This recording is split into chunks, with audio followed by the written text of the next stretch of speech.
All right, Alec, as we do your video analysis, I'm going to compare you to Paul Konerko here on the right. He's probably the most similar style to what you have in your setup and very similar stances. Now we're going to go through your negative move to begin with. And in your negative move, you do a nice job of really loading against the inside part of the back leg in a small move that keeps the weight, tension, and pressure on the inside half of the thigh and around the rear hip socket. Two things happen here in the negative move that are necessary. One is getting tension into the back leg on the inside part of the thigh and then riding that tension out in your positive move in the stride. The second one is stretching the muscles around the hip socket, around the rear hip.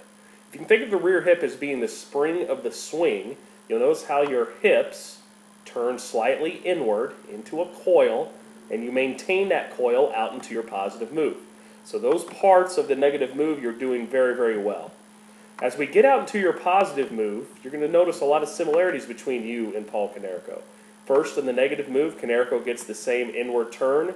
If you can think of the front hip squeezing against a posted up or stationary back hip, then we're getting that squeeze between your hips that if you can imagine a spring between them, that spring is being coiled, being compressed, and then we try to maintain that compression out to foot down. So watch his belt buckle turn in slightly to the catcher, where the belt buckle will turn to the catcher's right shin guard, even though his rear leg is posting up, not moving laterally a lot. You'll see him compress down into the knee, into the ball of the foot, where that rear knee is bending some, and that's the feeling of getting tension to the inside of the thigh.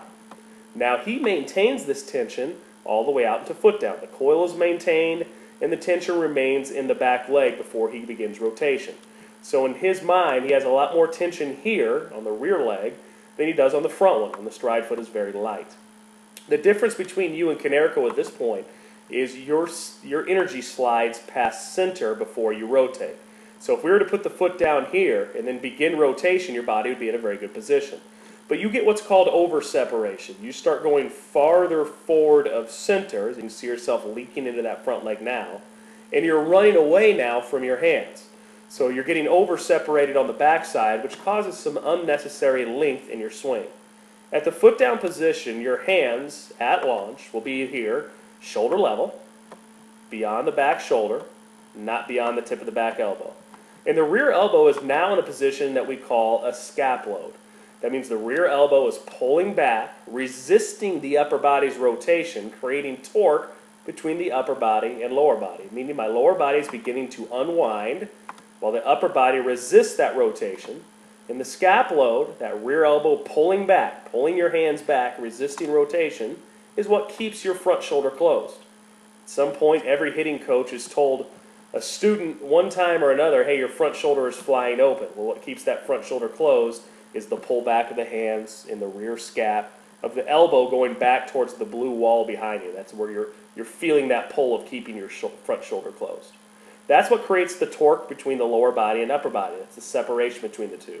The hips unwinding while the upper body is still loading. You can see Konerko in that position here.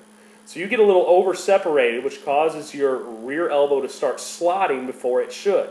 So you lose that scap pinch or scap load, and your hands are going to be coming forward sooner than we'd like, and without the necessary whip or spring that would be created when you have torque in the swing. So if your hips were starting to go as they are now, but the upper body was still pulling back, and that would happen if you would have started rotation from center instead of going forward of center. But because you're going forward of center here and over-separating for your hands now have to slot, feel like they can get to the baseball on time. So we like to keep you with more tension in the backside all the way to foot down, which would what it would look like right there versus right there. So now we're going to get you in a rotation now. Konerko, with the tension still in the back leg, that right hip pocket begins to unwind while his core and his upper body are still resisting rotation, still pulling back. Then the core begins to unleash, and he's still pulling back with the hands. Finally, the hands guide him last to the baseball. So that's how the body unwinds from the ground up, as you can see him doing there.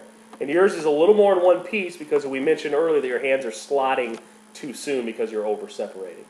So let's watch you start to unwind in the lower body. This part is good. So your hands start to come forward just a little too soon. And how I determine a short swing is this. When we look at a a couple key points or frames in your swing. What I want to see in a short swing is the hands beating the rear elbow to the body line, which you see here with Konerko, and the handle of the bat extremely tight to the shoulder. Here, because of the over separation and the sliding early, your elbow's leading the hands, and you have a little more separation from the handle to the shoulder. So that the farther the elbow is ahead of the hands, or the farther the handle is away from the shoulder, the longer the swing. The problem with having that longer swing path is the front shoulder has to compensate then and pull out to get you to the baseball on time. Even though you square this ball up, the tendency is you're going to get slightly around that ball. The next thing that happens is just the synchronization of your power position at contact. If Konerko would have timed this pitch up properly, the rear elbow, which is now connected to the hip socket, you're going to see them rotate forward together in an in-sync swing until the hips stop rotating, which is now. The hands are still continuing to go forward. If you would have timed that ball up perfectly, this would have been the power position at contact with the rear elbow just in front of the body line and the hands in that palm up, palm down position. As you're rotating to the ball, because of the length in the swing, your elbow's a little late, and so you end up making contact. You can see how the elbow hasn't cleared the body yet, even though this pitch is away. It's just a little deeper than your body line. And once you get on time with the upper body, trying to pull the hands back and creating that stretch, whip, and snap through, which is going to call for better bat speed, your hands will get to the power position on time a little quicker. One part I like about when you get to your heel plant position, you do rotate on a stationary axis and keep your head down and your front leg firm as you rotate through. So there is no movement once you get to the heel plant position. You do that very well. That's something that most high school hitters struggle with and continue to slide through rotation. So I put that line through your head, through your midsection, through the ground. You stay in a position of leverage behind your front side, which is very, very good. Also allows you to put on the brakes on that off-speed pitch so your body's still in a strong position to hit it, even though you were sliding slightly past center in your stride. Watching Konerko do the same thing, very similar body position. So you have a very nice balance when you're done. Your backside is fully released, back knee is underneath your head, you're up on the toe at contact, the heel to the sky, so we know we got a full backside release into the baseball. Lining you a little bit further and watching you in your follow-through. See that balance is maintained through your follow-through. Very good. You're still centered all the way through the completion of your swing. And you'll see Konerko do the same thing. So it matches up very well in most cases to a big league swing.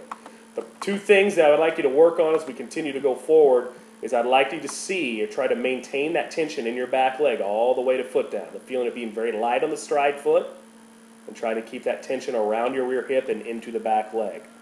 Second is trying to feel the pullback of the upper body, continuing to pull back as your lower body begins to unload in a position we call overlap. Overlap is when your hips are beginning to unwind while your upper body is still pulling back and winding up. If you have any questions about that, we can show you some drills very easily via Skype that we can get together and do that, and I can just show you in very 15, 20, 30 minutes, 2 of those drills that can help you maintain tension in your back leg and at the same time the pull back of the upper body creating overlap.